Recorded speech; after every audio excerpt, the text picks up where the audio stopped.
ஓம் வாராகித்தாயே போற்றி. அனைவருக்கும் வணக்கம். நான் உங்கள் சாந்தி பேசுறேங்க. இன்றைய பதிவுல நாம என்ன பார்க்க போறோம் அப்படின்னு பார்த்தீங்கன்னா, வாழ்க்கையில தீர்க்க முடியாத பிரச்சனைகள் இருக்குதா? அப்போ நரசிம்மரின் இந்த மந்திரத்தை சொல்லுங்கள். அடுத்த நொடியே நரசிம்மர் உங்களுடைய அனைத்து விதமான பிரச்சனைகளையும் தீர்த்து வைப்பார். அந்த மந்திரம் என்ன, நரசிம்மரை நாம எப்படியெல்லாம் வழிபாடு செய்யலாம் அப்படிங்கிறத பத்தி விளக்கமாக இந்த பதிவுல நாம பார்க்கலாம். இப்ப பார்த்தீங்கன்னா, நம்ம வாழ்க்கையில நிறைய பேருக்கு நிறைய விதமான பிரச்சனைகள் இருக்கும்.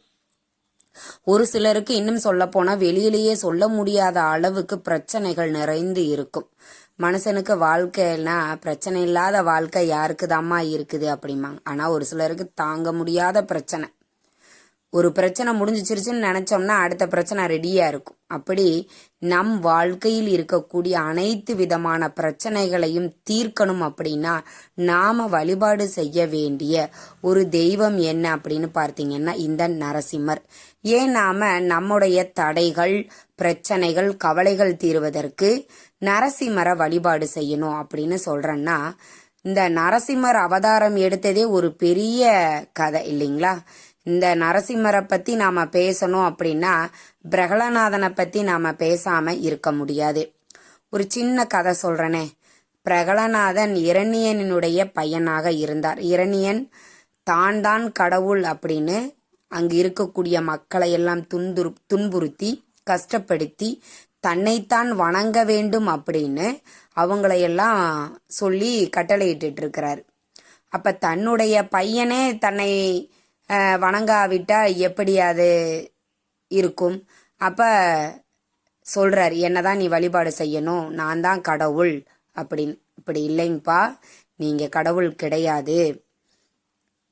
அப்ப யாரு தாண்டா கடவுள் அப்படின்னா, ஓம் நமோ நாராயணர், அந்த சாட்சாத் பெருமாள் தான்ப்பா கடவுள் அப்படின்னு பிரகலநாதன் சொல்றாரு.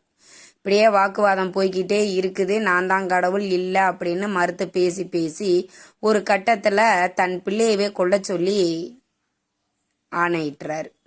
அப்ப காவலர்கள் அதை நிறைவேற்றணும் இல்லையா? அப்ப போய் கடல்ல தூக்கி போடுறாங்க, உயிரோட திரும்பி வந்துடுறாரு. இன்னும் என்னென்னமோ கொடுமைகள்லாம் செய்யறாரு. யானையை விட்டு மிதிக்க சொல்றாரு, என்னென்னமோ பண்ண சொல்றாரு. ஆனா பிரகலநாதன் உயிரோடு திரும்ப வந்து கொண்டே இருந்தார். அப்ப இரணியன் என்ன சொன்னா, எப்பா எனக்கு வயசு ரொம்ப அதிகம், நீயோ 5 வயது சிறுவன். எனக்கு விவரம் தெரிஞ்ச நாள்ல இருந்து நான் கடவுளை பார்த்ததே கிடையாது. நீ என்னடானா கடவுள் இருக்காருன்னு சொல்ற, அந்த கடவுள் எங்க இருக்காரு அப்படின்னு கேட்டார். கடவுள் தூண்லயும் இருப்பார், துரும்புலையும் இருப்பார், அதெல்லாம் சொல்லாத, இப்ப இந்த தூண்ல இருக்காரா அப்படின்னு கேட்டார். கண்டிப்பா நிச்சயம் இருக்காருப்பா, நீங்க பார்க்கணும் அப்படின்னு நினைச்சு பார்த்தீங்கன்னா கண்டிப்பா உங்க கண்ணுக்கு அவர் தெரிவார் அப்படி. இப்ப இந்த தூணை உடைப்பேன், அதுல உன்னோட கடவுள் இல்லை அப்படின்னா உன்னை கடிச்சே சாப்பிட்டுருவேண்டா அப்படின்ற மாதிரி சொல்றாரு. கண்டிப்பா நீங்க தூணை உடைங்கப்பா, நிச்சயம் அங்க கடவுள் இருக்கிறார் அப்படின்னு சொல்றாரு. அப்ப அங்க 4-5 தூண் இருக்குது. இப்ப 4-5 தூண்லயே ரெடியா நிக்கிறாரு, எந்த தூணை அடிச்சாலும் பொழந்துக்கிட்டு போயிடணும் அப்படின்னு கடவுள். ரெடியா இருந்துட்டு லேசா அப்படி போய் தட்டுறாரு. இவர் உடைக்கல, லேசா தட்டுறாரு. அதை ஒட்டச்சிட்டு உடனே நரசிம்மர் தன்னுடைய பக்தன் பிரகலநாதனுக்காக அப்படியே நரசிம்மர் ரூபத்துல வர்றார். சிங்க முகம், மனித உடல்கள், தேவ கால்கள், இப்படி ஒரு வித்தியாசமான ரூபத்துல அவர் வர்றாரு. அந்த தூணை பிளந்துட்டு வர்றாரு. வந்த உடனே அப்படியே அவர் என்ன பண்றாரு, தூக்கி மடியில வச்சுட்டு தன்னுடைய கண்ணாலேயே வைத்த பிளந்து அவரினுடைய குடலை மாலையா அணிஞ்சுக்கிறார். ஏன் அப்படின்னா இரண்யன் வாங்கின வரம் அப்படி. இரவும் இல்லாமல் பகலும் இல்லாமல், ஆயுதம் இல்லாமல், அஸ்திரம் இல்லாமல், மனிதனும் இல்லாமல், மிருகமும் இல்லாமல், உள்ளேயும் இல்லாமல், வெளியேவும் இல்லாமல், இரவும் இல்லாமல் பகலும் இல்லாமல் தனக்கு ஒரு வரம் சாகா வரம் வேணும் அப்படின்னு அவர் வரம் வாங்கியிருந்தார். அதன்படிதான் மனிதனும் இல்லாமல் மிருகமும் இல்லாமல் அவர் அந்த உலக தேவனும் இல்லாமல் அந்த ரூபத்தில் அவர் வந்தார். நரசிம்மர் ரூபத்தில் அவர் வந்தார். ஆயுதமும் இல்லாமல் அஸ்திரமும் இல்லாமல் தன்னுடைய கூரிய கண்களாலேயே அவரை வதம் செஞ்சார். உள்ளேயும் இல்லாம வெளியும் இல்லாம நிலை வாசல்லையே மேலேயும் இல்லாம கீழேயும் இல்லாம தன்னுடைய மடியில் அமர்த்தி அவரை வதம் செய்தார் இரணியனை. அப்ப நம்ம கூப்பிட்ட குரலுக்கு எப்பன்னு அவர் வெயிட் பண்ணிக்கிட்டு இருப்பார். கூப்பிட்ட உடனே நம்மளுடைய பிரச்சனைகள் தீர்க்க ஓடி வரக்கூடிய ஒரு தெய்வம் என்னன்னு பார்த்தீங்கன்னா நரசிம்மர். இந்த நரசிம்மருக்கு பிடித்த இந்த நரசிம்மரின் காயத்ரி மந்திரத்தை தினந்தோறும் நீங்க 7 முறை சொன்னாலே போதும். இந்த நரசிம்மரினுடைய காயத்ரி மந்திரத்தை காலையில எழுந்திருச்சு குளிச்சுட்டு உங்க பூஜை அறையில ஒரு தீபம் ஒன்று ஏத்திக்கோங்க. இதுல கட்டாயம் நரசிம்மர் படம் இருக்கணும் அப்படின்னா அப்படி அவசியம் கிடையாது. உங்களுக்கு நரசிம்மர் படம் வைக்கணும்னா நிறைய பேர் நரசிம்மர் படம் வைக்க மாட்டாங்க, லட்சுமி நரசிம்மர் படம் வச்சிருப்பாங்க. அப்படி இருந்தாலும் பரவாயில்ல, அது வச்சுக்கலாம்.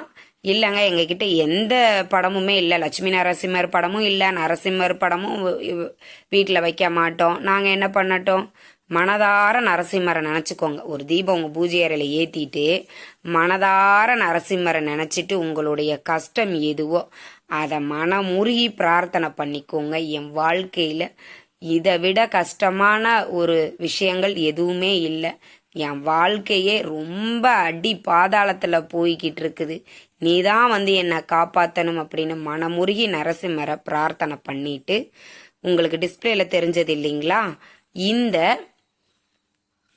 காயத்ரி மந்திரத்தை 7 முறை நீங்க பாராயணம் பண்ணணும். எப்படி? ஓம் வஜ்ரநாயாக வித்மகே தீக்ஷண தக்ஷாய தீமகி தன்னோ நரசிம்ஹய பிரச்சோதயாத். ஓம் வஜ்ரநாகாய வித்மகே தீக்ஷண தஷ்ணாய தீமகி தன்னோ நரசிம்ஹய பிரச்சோதயாத். இங்க மந்திரத்தை 7 முறை நீங்கள் பாராயணம் பண்ணிட்டு அதற்கப்புறம் உங்க அன்றாட வேலைகளை நீங்க பார்க்க ஆரம்பித்து விடலாம். இது ஒரு வழக்கமா நீங்க வச்சுக்கோங்க. ஒவ்வொரு நாளும் காலையில எழுந்திரிச்சு குளிச்சு முடிச்சிட்டு உங்க பூஜை அறையில ஒரு தீபத்தை ஏத்தி வச்சுக்கோங்க. ஏன்னா நம்ம வாழ்க்கையில ஏகப்பட்ட பிரச்சனை இருக்குது. ஒவ்வொருத்தருக்கும் ஒவ்வொரு வாழ்க்கைக்கு தகுந்த மாதிரி அவ்வளோ பிரச்சனையில அடுக்கி வச்சிருக்கோம்.